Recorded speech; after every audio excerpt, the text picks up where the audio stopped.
Welcome back, everybody, to Santa Fe Fashion Week, Fashion Behind the Curtain podcast. I'm Stephen Cuomo, executive producer of Santa Fe Fashion Week. I'm really excited to have Fernanda on the line. Fernanda, can you tell us a little bit about yourself? Hi, Stephen. It's really nice to be here. My name is Fernanda Ortiz, and I am the founder of Arena PR. It is a startup for promotions, fashion promotion, and this is specifically for emerging and young designers that want to showcase their art and their skills.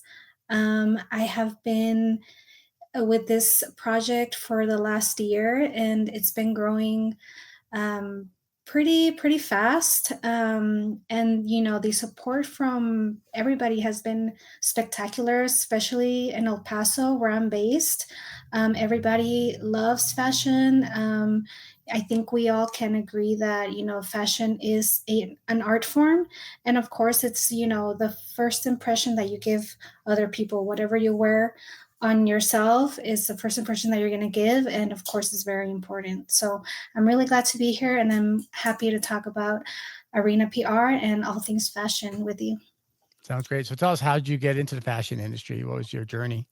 Of course. Well, it all goes back to when I was about 19 years old. I've always loved dressing up as a kid, and being crafty. I think I get it from my mom because she's super crafty and super creative. But when I was 19, I took a very short sewing course, and I really liked it a lot. And I immediately got the opportunity to be showcased in a local fashion show in El Paso, alongside with other designers as well. And that was like, that's the core memory that I have around my life, because after that, unfortunately, I didn't continue the fashion path. I went more into like graphic design and marketing. But I always went back to that core memory, and I just felt like that was my calling.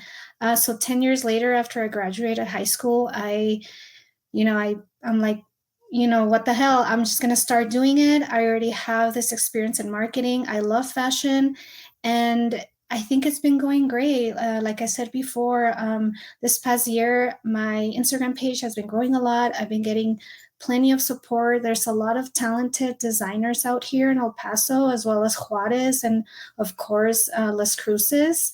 So this area has a lot of potential to be maybe like, we could be the next New York, or like the next hotspot for fashion. Well, definitely. Yes, I think our journeys are similar in a way, because back in the day, I'm 61 years old, but back in the 80s, I studied photography back when we had dark rooms. And when I went to college, I studied, I think it was my freshman and sophomore year, photography. And then I put it down and got a real job as a stockbroker most of my career. And then, didn't pick up a camera for quite a while. And then 15 years ago, I started, doing creative stuff and producing Santa Fe Fashion Week. So this is your first time producing a fashion show. So what has that process been? What's been some of the, easier things? What have you found to be more difficult in putting together the production? Right now and whenever I say we, it's only me, because I'm the only one in the Arena PR, but I do want to grow this into a legit business. So right now I am talking to, or when we're in the talks with a designer that's based out of El Paso, Texas. He does have his physical store in Juarez, and his name is Nath de la Mora. His brand name is Hypnosis, and I am working with him to possibly launch a fashion show for him. He's never had a show because he hasn't had the opportunity to be in a show. Actually, never mind. He was in a show back in March, El Paso Strong Fashion Show, in which he won second place. So I was very proud of him, and at that show there was another couple of designers that showcased their garments as well. But he really struck me because I do love his aesthetic. He does a lot of evening wear, very tailored dresses and suits, and he's been featured in magazines all over Mexico. So he's been doing his work in Mexico. So me and him are sort of collaborating into possibly having a show for him in October, November, where he can showcase his fall winter collection. Um, we're still in the works. Of course, we're going to have castings. We're going to have a nice event center. I do want to invite the people over at EPCC Fashion Tech, just because they've been very supportive in my project, especially Vanessa Ramirez, she is the program director for EPCC Fashion. And I do want to invite local designers as well, so that everybody could get to know each other and just try to collaborate more and just grow this thing into a much bigger things that I'm trying to build. Because arena, it's kind of like whenever I chose the name arena, I chose it more as a metaphor. um, Arena is somewhere that artists go and sing, they perform, they show them the audience what they got. And also arena in Spanish is sand. So, you get a tiny grains of sand together and they make something bigger. So that's exactly what I want to do with arena. I want to get everybody in the fashion industry, not only like even models, modeling agencies, local boutiques, so everybody could collaborate and to into the fashion industry in the tri-state area, or like binational, El Paso and Juarez and Las Cruces. I think, like I said, it could grow into something way, way bigger, maybe even like New York. No, I totally agree. I mean, it could be a really big event. So it's a lot of heavy lifting by yourself. Have you reached out to maybe the school, maybe got some interns to kind of help out with the production planning? Yeah, actually, I do. I am planning on scheduling a meeting with, like I said, Vanessa Ramirez, she's been incredible supporting this project. And I do want to recruit a couple of students that could possibly work the show. They did through a show, their spring show, a couple of weeks ago, and it was just students from the program, and the show went great. So, students have a lot of potential. And I think also giving them a fair pay or incentives, like that could really motivate them into thinking like, this is a feasible career. There is an industry in El Paso. And if they, even if they want to go to New York or somewhere else to pursue their dreams, at least, I'm giving them an opportunity to grow their resume, or like give them a platform or like a stepping stone to get to where they want. No, it's interesting. A while back, in fact, it's my most listened to podcast. I interviewed a gentleman that's currently going to FIT for marketing, and he had an opportunity to intern at New York Fashion Week, and he almost passed on because it was a non-paid gig. And he's like, "Well, should I really do this for free?" And he ended up doing it. And he was so glad that he did it because he was able to learn so much. And he kind of regretted that he could have probably have done more during New York Fashion Week, and he kind of took a pass. So in a perfect world, and I know as a producer of a fashion week, it's oftentimes to have the budget to pay people as much as we like to pay people, but there's a lot of value. I mean, if the students see the value in helping out, and they can learn stuff and network, there's an opportunity to network. I know I've worked with some of the schools here as far as for hair and makeup, and they really like. I mean, they're spending a lot of money to go to school to get their certificate or degree or whatever they get in hair and makeup. But the opportunity to participate in Santa Fe Fashion Week gives them a taste of like, yeah, I mean, you could work in a salon if that's your thing, or you could work on a cruise ship, or maybe you work on a movie set, or you could produce fashion shows. So I think offering that opportunity, I mean, some people may not gravitate to do it, but there is a great opportunity to do that. And I know, kind of similar to you, like Santa Fe Fashion Week, I do all the heavy lifting, making phone calls, getting sponsors and designers and stuff like that. But then the day of the show, I have a pretty strong team that helps me produce the show. That's great. That's great to hear. And I do actually, since, it's just me and it's just a startup, I've been just going at it for almost a year. It's not even a year. Mhm. I do want to like, build a team, especially with, these students that they are going to fashion school and they're learning so much and they want to get out there and like put in the work. Um, because ultimately fashion, it's an art form, and we're all artists, and as artists I think we also like to be compensated, not only to work for free. So yeah, I'm doing my best, I'm trying my best into locking these sponsors, or maybe it's just something to be able to compensate them, because as an artist myself, I've also been promised, oh, it's for the exposure, just it's not paid, just for the exposure. But sometimes it does, you know whenever you do it for free so many times, it's like it just starts to lose you just start to lose that passion. Like, am I going to do this for free all my life? Like, I do want to get compensated. I feel like I am worthy of what I'm Mhm. doing. So I do want to give them that opportunity, and of course, like, get them paid. Sure. But it's still in the works. How, I mean, you're a producer yourself, so of Mhm. course it's a lot of work. It's a lot of talking, meetings, and but I do want to eventually get there, because like I said, it's just a startup. I'm barely Sure. starting, but I have bigger plans in a year, 5 years, and even 10 years from now. Yeah, if you don't mind me giving just some advice just from doing it so many times, and anybody who's listening to this podcast that's produced fashion shows or thinking about going down that rabbit hole of producing fashion shows, the things that I found interesting when you're talking to sponsors, you have a couple different sponsor types as far as mindsets, if you will. Some sponsors will want to get involved because it's a community event and they want to support and be a part of the community, which is great. If you get those kind of dollars from those kind of people. The other ones are more like, they want to return on their dollars, if you will. And so let's say, they have options for advertising or marketing their company, be it radio, billboards, a newspaper, buying social media, stuff like that. So if you're Mhm. asking for, let's say, $5,000 or whatever that package might look like for a sponsor, as a business person, they're going to look like, well, at $5,000, I could do A, B, and C. They're all about the dollars. And oftentimes, like for Santa Fe Fashion Week, we might have 200, 250 people as Mhm. guests.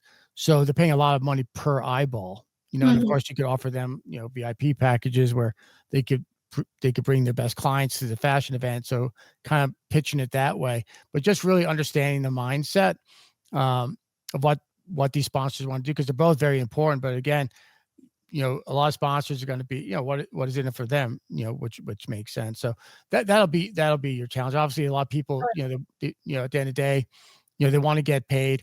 But you have to realize too, a lot of these regional shows like Santa Fe Fashion Week and, probably most um, regional shows, if you have 30, 40, 50 models involved and you're trying to pay them $200 a person, I mean, it gets really expensive. And so you might get faced with the idea of like, or have to make that choice. Well, if I can't pay anybody, then I'm just not going to do it, which is unfortunate, because then the people are willing to volunteer to do it miss out on the opportunity because that show doesn't exist anymore. And so now Mhm. you're not really keeping anybody happy because you could never appease the people that want to get paid. And now also you got $50,000, $60,000 budget, or you Mhm. have people that were willing, because like you said, you're a startup and they're willing to help you get off the ground. So I would just personally, the way I got started is just to find like-minded people that really want to help support you and get this thing going. If Mhm. someone, I have that too. If models like, well, I want to get paid, well, then we're just not the right event for you because we don't have that kind of budget. And again, I've talked to a lot of big producers, and these models go to Europe and they're paying for their own airfare and they're paying for their own hotel room in New York Fashion Week. And a lot of models have had this conversation on other podcasts. They'll say like they're walking in New York Fashion Week and they're not a sanctioned it's not a New York Fashion sanctioned event. It's a spinoff, which is fine. And, but they want to brag a little bit that they're walking. But again, unless you're an agency model in New York, you even have an opportunity to walk in New York Fashion Week. Yeah. So I admire the fact that you want to pay people, and that I think that's noble. Just and I don't know, poo poo on your event, but just Yes. realize like, you got to work that budget. So Oh, what yeah. does it look like to pay all these people? And then now you realize like, well, I got to raise this much money, or do I want to just get this event off the ground? And the way, and it's basically like a three-legged stool, if you will, because Mhm. typically of designers pay some money to help support the show. I call it like a co-op, where Mhm. every designer kicks in a little bit of money rather than producing their own show. And then Mhm. you'll have sponsors, it could either be paid or in kind, and then you'll have ticket sales. And Yeah. that's how you're going to pay for this show. So just some food for thought. Yeah, no, definitely. And it's a lot of numbers, it's a lot of logistics, a lot of things that you have to think about, even like the smallest thing, like paying the DJ, or if you're gonna have audio visuals, like pay them also. So I mean, obviously, I have my master spreadsheet Mhm, and I'm working the numbers, because everything as of now, everything has been out of pocket. And I do enjoy, helping these designers mhm, because I see myself in them just because a lot of them are very young and they're barely starting. So I see I guess, like my 19-year-old self in them, mhm, right. because, I, I honestly, I don't come from an affluent family, and much of these designers are, they're middle to low income. So it's hard for them to even source fabrics or trying to pay for what they're trying to create. So I definitely sympathize a lot for them, and whatever I can help with. Like I said, everything's been out of pocket. There was a show back in November of this designer that I helped her. I told her, anything I can help with, I'm, giving you. If you want drinks at your event, I'll sponsor you the drinks. If you want a banner, I'll sponsor you the banner, and that's what I did. And I think it really helped her just because, I mean, she's been established. I call her the underground fashion queen just Mhm, because, and her name is Alexis Lopez. Her mhm, brand name is Hex by Lex, and she does amazing. Her designs are great. The storyline for every fashion show that she has, I don't know. She's just a great girl.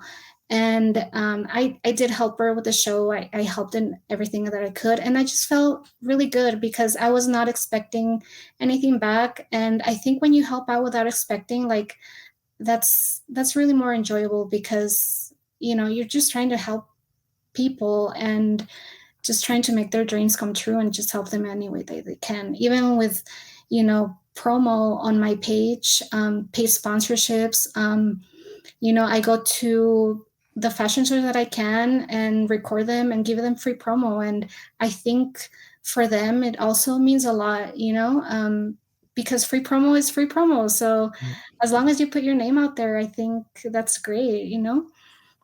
I think it is, and then there's a lot of opportunities. Maybe talking to fabric stores, and then you have a lot of places that are trying to like they have dead stock, or working with like Goodwill and stuff like that, where they might have where you could repurpose fabrics and stuff like that, or clothing and stuff like that.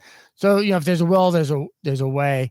And like I said, if you can find sponsors that really just want to give back to the community. I often talk to people, and again, I've been at this for like 10 years, and they're like, well, I'm going to start a nonprofit, and that's just going to make the world easier. Well, there's a lot of nonprofits out there. And so just because you're a nonprofit, again, I think in the back of their mind, they're just think companies are just going to write you checks. Hmm. And, a lot of times these companies, especially towards the end of the year, they're already planning for next year where they're going to put their dollars. Yeah.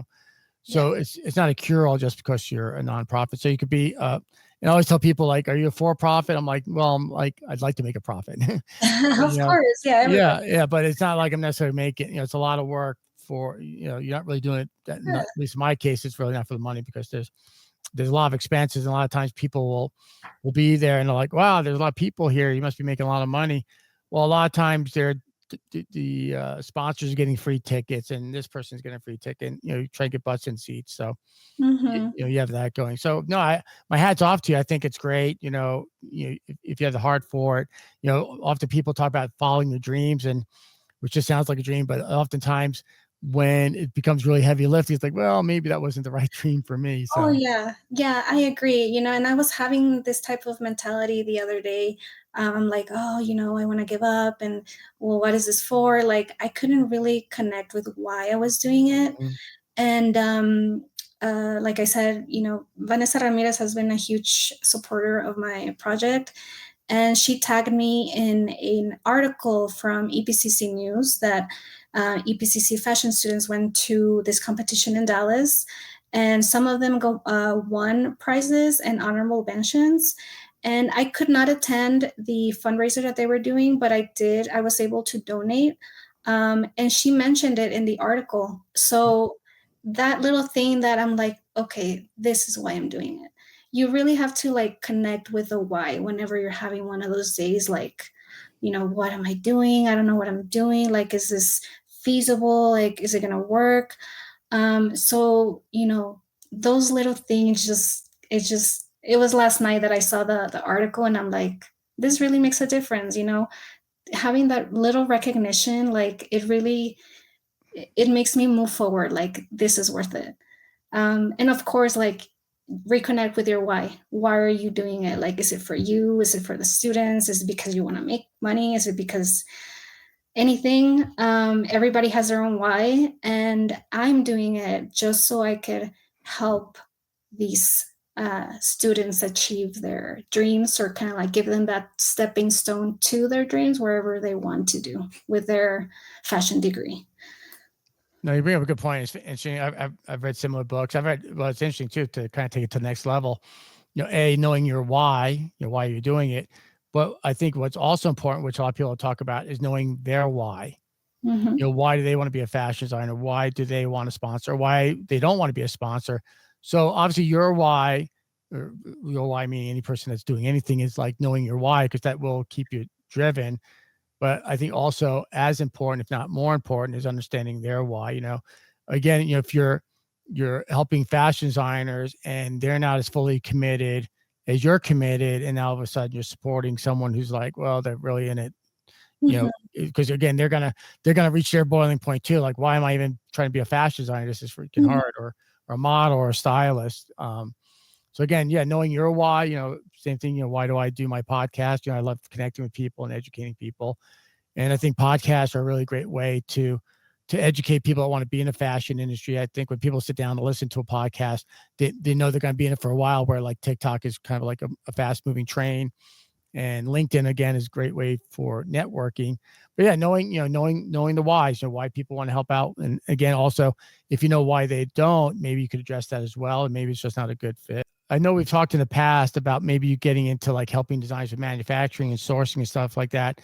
Maybe I think we talked before this podcast, when I first called the book this, about almost like a fashion incubator.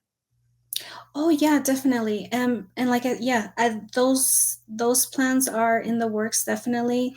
I do see maybe like in 5 years, when I do get to grow Arena, to help these students. Maybe they don't have to be students. Maybe they can be working moms or dads, or anybody that's really interested in the industry.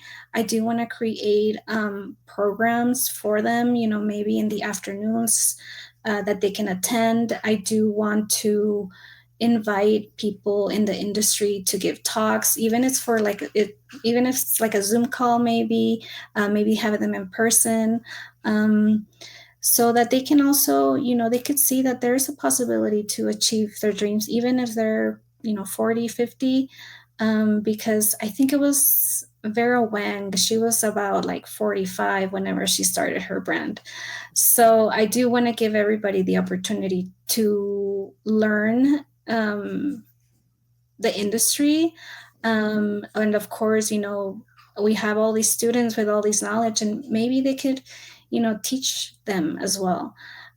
Because there is, I guess, like a position for everybody. And it doesn't necessarily have to be a designer. You can also be a teacher in fashion. You could be um, just anything, not only a designer. But yeah. Yeah, you could be a Kind of to answer stylist. your question. Yeah, no, yeah, no, you're fine.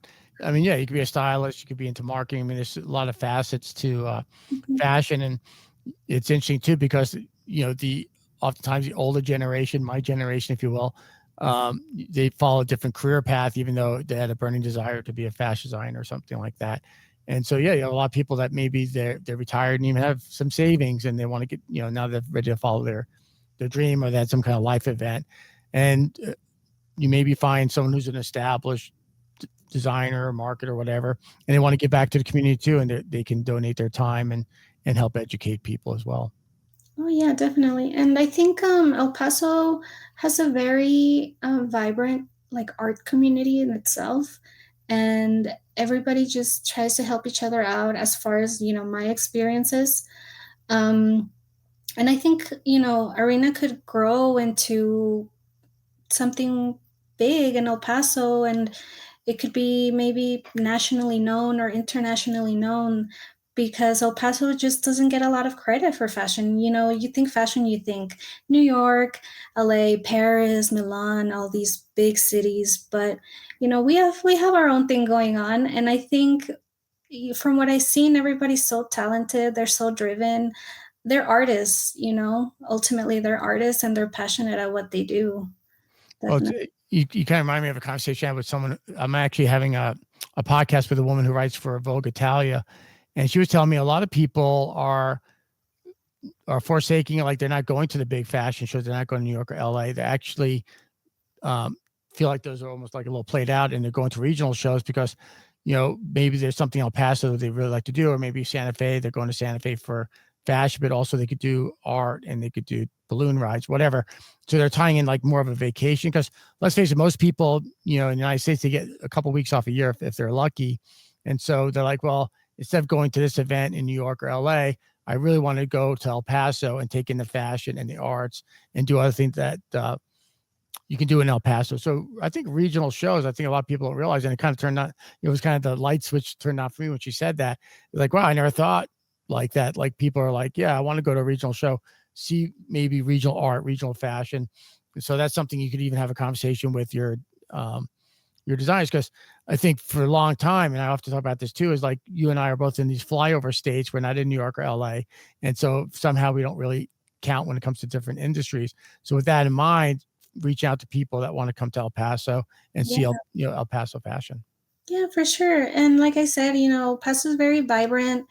We have bi culture just because of Juarez next door, and there's a lot of inspiration. I believe here too for designers to get inspired. And I think of myself when I was 19, having that fashion show. I could already see myself in New York. I could see myself in Paris and showing my collection. But you have to start somewhere, and what better way to start at your hometown? Trying to connect with people, like-minded people that are in the industry or are trying to make an industry, and just help each other out, because ultimately, we all have the same dream, and why not work together to achieve it? No, you're absolutely right. And I think a lot of people don't realize, you take companies like Uber, they cut their teeth in San Francisco, and Starbucks was in Seattle. So oftentimes you start in your small city, and this way you can kind of work the bugs out a little bit too. Because every time we do an event, you're like, oh, I could have done this, could have done that. So before you cast a huge net, and I talked about that earlier with one of my friends, Aaron, who owns a Syrup Swimwear with Santa Fe Fashion. You guys about 3 years in, and I was ready to do stuff in other cities. They're like, well, why don't you get Santa Fe Fashion Week dialed in before you start going to other cities? And he's right. So I think what you're doing, I mean, I think that's very wise of you to do it in your city, get it going, and then making contacts, and then all of a sudden, people start asking to maybe help produce shows in other cities, and you build that network. And I just want to let you know, if you ever need to bend someone's ear and get advice as far as producing shows, I'd be happy to help you out. Oh, and I would love to collaborate too. I would definitely love, if there are any designers in Santa Fe or Albuquerque or in the New Mexico area, I would definitely invite them to reach out to me personally or to my Instagram page at arena underscore underscore PR, and let's just connect. And I love to hear the designer stories, because every designer has a story. It's not only their clothes, and their life definitely influences their garments. Exactly. And I've heard, I have a couple of designer profiles on my page, and everybody has their own story. One designer creates garments out of, he puts all his emotions into the garment. Another designer proudly represents, the his Mexican heritage. He wants to showcase his Mexican heritage, just like Ralph Lauren did with, the American flag. He wants to do the same, but with his Mexican flag, and I think that's very admirable. So all these designers have different stories, and we see sometimes, like in social media, TikTok, or maybe even like a magazine spread, models, wearing these gorgeous garments, and they feature the designer, but ultimately the designer is just they kind of bypass it. It's just they're just showcasing their clothes. But I want to tell the stories, like, who are you? Why are you doing this? Like, you're very passionate about it. Like, I just want to give them that platform so that they could have their moment too. No, I agree. I often talk about, I used to say I want to be the Anthony Bourdain of fashion. I don't know if you ever watched Anthony Bourdain, may he rest in peace, but Parts Unknown. And yeah, his was all about culture and food. But again, fashion and culture and where you're from, a lot of times that shapes the way you create your clothing and what you wear. So no, well, I think that's a good place to end it. And people that are listening, fashion people are listening to our podcast, yes, please reach out to Fernanda if you're interested in participating in that show. And I think that's a great opportunity to network. And I'm even thinking about maybe doing some podcasts where I have 3 or 4 guests on at a time, and we could all do a lot of brainstorming. So I'm working on that. I'd like to have you on as a guest as well. So thanks again for tuning in to Santa Fe Fashion Week, Fashion Behind the Curtain podcast. If you work in the fashion industry and like to be a guest on our podcast, please reach out. Thanks again for being a guest on our show. Thank you, Stephen. It was so nice